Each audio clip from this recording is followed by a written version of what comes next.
Look guys, inihaw. Magkano po yung ganito niya? Gundo guys. Ba't umuusok siya? Buto yun. 120. Puro manok dito guys. Walang ibang ano dito. Pati yung ano nila nung yung atay may color siya. Magkano po dito?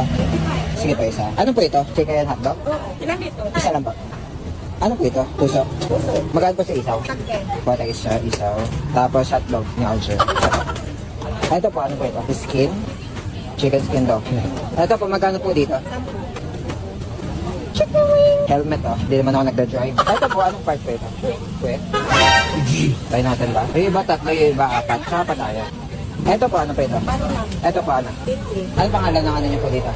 Sahara. Take out lang? Kain po dito. Mamaya alam mo pwede mo tayo. Okay. Magkano po yan? 85. Sa mga nagtatanong saan to, malapit lang to kay Kuya. Siya nagbebenta ng durian na binilang ko. Ang ganda ng ano nila, no? Pinasal, pechata. Tsaka tingnan nyo yung ano nila, yung ihawan nila. Wala siyang grills, no? Bale, nasa dulo lang siya nung ano, nung steak. Ang cool, di ba? Tapos lahat sila dito, kulay orange. Yung hotdog lang na oucho yung kulay red.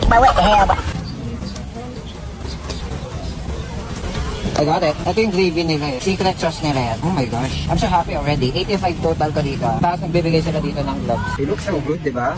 Pati yung kumakain. Stop!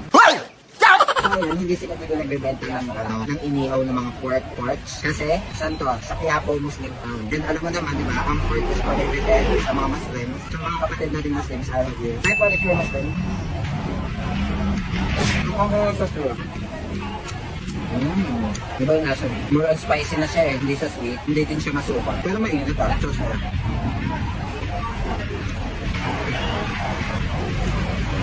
Yung ibang ano nila, tuhog nila, nakikita natin sa mga typical, pero yung iba unique eh, parang ngayon ko lang nakita.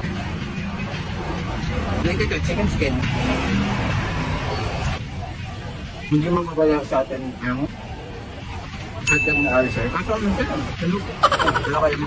You only take one. Bawa the hell. Oh.